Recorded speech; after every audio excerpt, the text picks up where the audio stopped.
Once upon a time, in Venice, Salerio and Solanio approached their friend, Antonio, who seemed out of sorts. Antonio told his friends that he might have overextended his fortune in his most recent venture, which is sending several ships that were filled with goods to different ports. But Antonio was confident that his investment on the venture were diverse enough to protect him from loss, which caused Salerio and Solanio to ridicule him and thought that Antonio was in love. But Antonio denied. They were soon interrupted by the arrival of three other men, Lorenzo, Graciano, and Bassanio. Just like Salerio, Antonio told Graciano about his investments. Graciano played a fool and tried to cheer Antonio up. Salerio, Solanio, Lorenzo, and Graciano left to tend their own business, leaving Bassanio and Antonio alone. Bassanio told Antonio about his debts and his feeling towards Portia, a rich heiress. Bassanio wants to borrow money from Antonio so that he could appear wealthy and could compete with another suitors. Antonio said that his fortunes were all on the ships, but he gave permission to Bassanio to borrow from anywhere with his name. Then Bassanio goes to Shylock, a Jewish moneylender, and wanted to borrow 3,000 ducats in Antonio's name. Shylock acknowledged Antonio's fortune, but was suspicious if Antonio could pay him back, because Shylock has heard much about Antonio's shaky investments. Bassanio then invited Shylock to have a dinner with both of them, so Antonio could speak with Shylock, but he refused. Coincidentally, Antonio arrived and Shylock spoke with Antonio with a businesslike politeness, even though he had grudges towards Antonio. Then in the conversation, he also brought back Antonio's disrespectful doings in the past. Antonio was defensive, saying that he would like to do so again, but Shylock wanted to forgive and forget the past.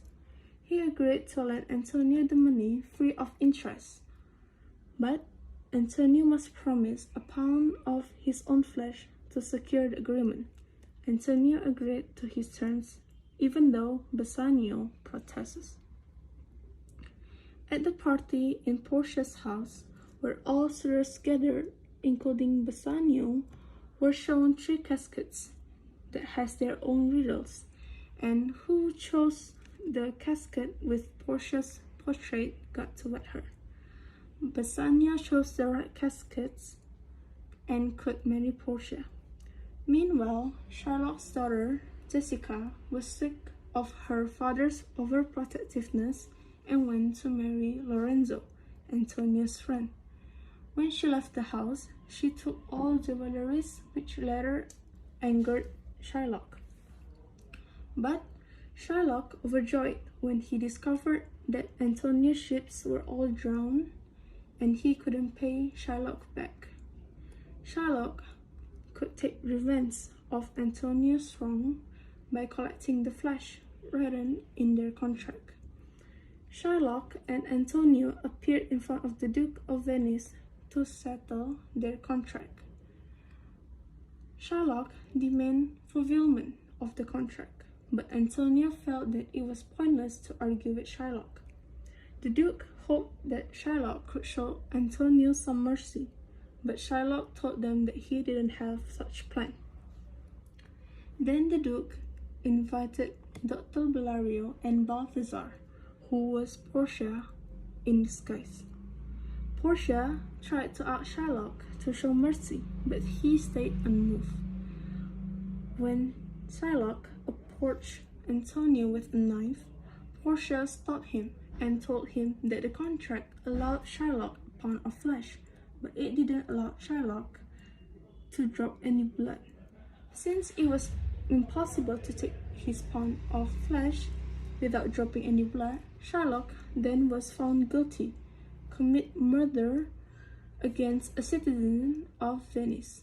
The Duke spared Shylock's life, but then took half of Shylock's fortune instead. a half for the States and a half for Antonio. After the court, Portia asks Bassanio a ring for her service, which is helping Antonio. At first, Bassanio refused, but Antonio convinced him to chase Portia and give her the ring. At the end, all have been settled and the couples live happily after.